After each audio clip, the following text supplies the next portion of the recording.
les éléments de la coalition M23, R, D, F, A, F, C, se renforcent à Nyangezi dans le but de lancer une offensive sur l'axe Kaziba et Ngali.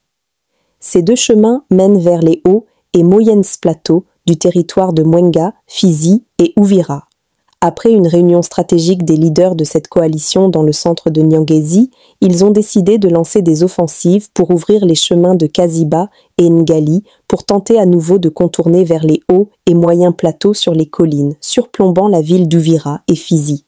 Selon certaines sources au sein de cette coalition des agresseurs, cette fois-ci, le Rwanda et l'Ouganda ont renforcé avec détermination pour ouvrir le chemin sur l'axe Kaziba, Ngali, hautes et moyens plateaux. Uvira, Fizi, Kalemi. Note bien, nous appelons toutes les forces de sécurité de rester aux alertes maximales, mise au point des FARDC. Dans une vidéo intitulée « Scandale dans l'armée, que cache Jules Banza ?»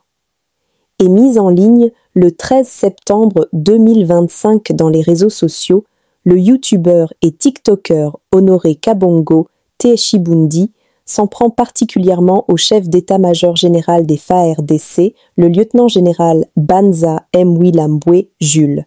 Dans sa vidéo intitulée « Scandale dans l'armée, que cache Jules Banza », vidéo mise en ligne le 13 septembre 2025 dans les médias et réseaux sociaux, les youtubeurs et tiktokers Honoré Kabongo Chibundi s'en prend particulièrement au chef d'état-major général des forces armées de la République démocratique du Congo, le lieutenant-général Banza Mwilambwe Jules, tout en mettant en cause le choix porté par le commandant suprême sur la personne du chef d'état-major général. Il s'est même permis de douter de la loyauté du général Banza et de dire qu'il a fui Uvira alors qu'il y est resté même après le départ du chef de la délégation.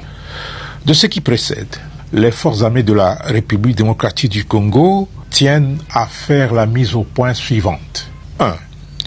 Dans cette délégation gouvernementale à Uvira, le vice-premier ministre, ministre de l'Intérieur, Jacquemain Chabani, était l'unique représentant du président de la République. 2. Le chef d'état-major général n'a jamais été le commandant suprême adjoint. Dans cette fonction, le président de la République n'a ni adjoint ni intérimaire. 3. Très discipliné et respectueux des lois, des règlements et des coutumes militaires, le chef d'état-major général n'est pas politicien pour prendre la parole dans une réunion publique présidée par une haute autorité gouvernementale, réunion consacrée à la remise d'un mémo dont la primeur était réservée au président de la République et que ni le vice-premier ministre, ministre de l'Intérieur, ni les chefs d'état-major général ne pouvaient commenter. En plus, la réunion du chef d'état-major général prévue avec les FARDC et les Wazalendo dans un cadre approprié avait été préalablement annoncée par le vice-premier ministre, ministre de l'Intérieur. 4.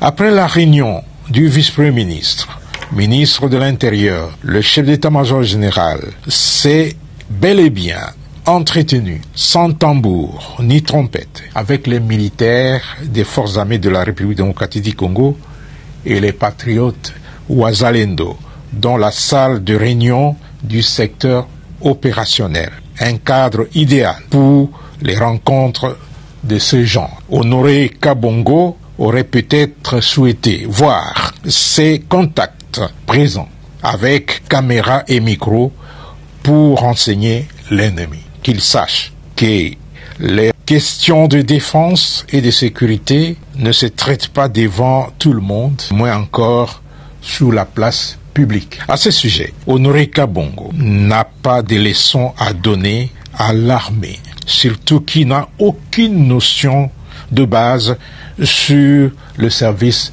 militaire. 5. Les forces armées de la République démocratique du Congo considèrent le discours de Honoré Kabongo comme une tentative désespérée d'opposer les FARDC unis au Wazalendo pour une cause noble. Ce discours sert par ricochet la cause de l'agresseur de notre pays.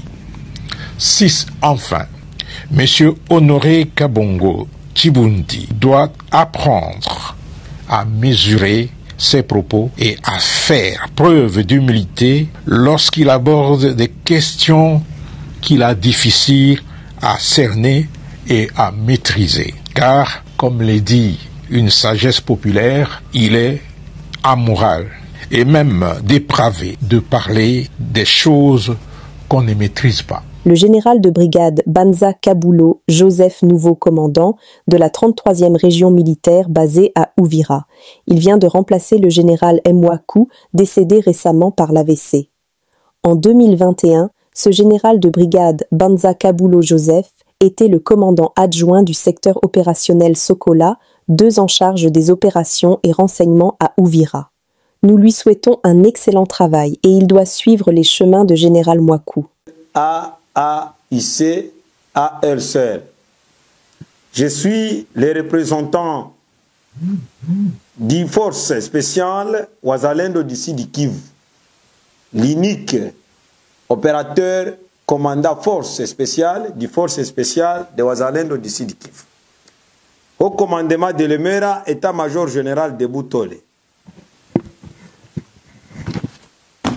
Nous avons un message de condoléances à certaines personnalités militaires que civiles et aussi auprès des VDP et à la population ouviroise. C'est avec un profond regret que le mouvement militaire Alliance des acteurs intellectuels congolais attaché à la libération et la stabilité de la République, AIC-ALCR, du commandant général de brigade Foudre Rouge Igwe, qui est devant vous, comme commandant force.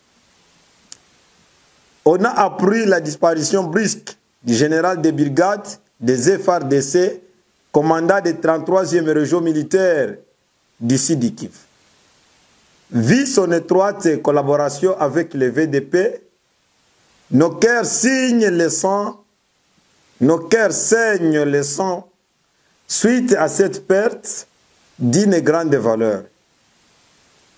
Pour le combat de stabilisation de la République démocratique du Congo et la restauration d'une paix durable dans la partie est de la RDC, que nous menions ensemble, vraiment vous resterez gravés à jamais dans nos cœurs et les bienfaits seront inoubliables. Les bienfaits seront inoubliables par un nombre significatif de Wazalendo, surtout les mouvements militaires AIC-ALC, adressent ses condoléances les plus émues, particulièrement à la famille biologique du défunt, à Kinshasa, aussi au premier vice-ministre, ministre de la Défense nationale et ancien combattant, au chef d'état-major général des FARDC et RAD et sa chaîne de commandement, à la RAD, le lieutenant-général Epadur, coordinateur national de la RAD, aux membres de la 33e région militaire des FARDC, particulièrement suite au secteur opérationnel Sokola D. Malgré votre départ, mon général Mwaku Dani, malgré vous êtes parti brusquement sans même terminer votre mission qui vous a amené ici à Uvira, mais le travail que vous avez fait, en tout cas, restera gravé dans nos cœurs. C'est un travail significatif, inoubliable. On a accueilli plusieurs commandants régionaux ici à Uvira, mais vous, vous étiez une signe de l'Éternel. Et vous êtes partis. Comme le monde n'a jamais aimé les leaders qui travaillent pour la génération et pour leur population, la raison pour laquelle vous êtes parti brusquement sans même dire au revoir au commandant des forces spéciales de Wazalendo du Sud Kivu, le général de brigade de Foudre Rouge Igwe. Et malgré nous pleurons et nous avons plusieurs tristesses, nous ne cesserons jamais à se battre pour unir la dignité, la paix, la stabilité et garder la sécurité d'intégrité territoriale de la République démocratique du Congo et récupérer toute partie occupée par l'ennemi, qui est notre ennemi aujourd'hui, les M23. Vous êtes partis, vos paroles restent dans nos cœurs et dans nos mémoires. Vous nous avez dit que toute personne qui va céder sa terre, là où son grand-père est né, celui-là est maudit. Et nous autres, la malédiction est tellement très loin de nous. On se présente devant vous pour vous dire comme ceci. Un peu partout là où vous serez enterrés, dans la République démocratique du Congo, souvenez-vous, le général de brigade de Foudre Rouge, Igwe, commandant des forces. Nous sommes arrivés à la fin de cette édition. Merci à vous de nous avoir suivis jusqu'ici. Si vous avez apprécié ce contenu, n'oubliez pas de vous abonner à notre chaîne, d'activer la cloche de notification pour ne rien manquer de nos prochaines vidéos. Likez et partagez cette vidéo. On se retrouve très prochainement. À bientôt.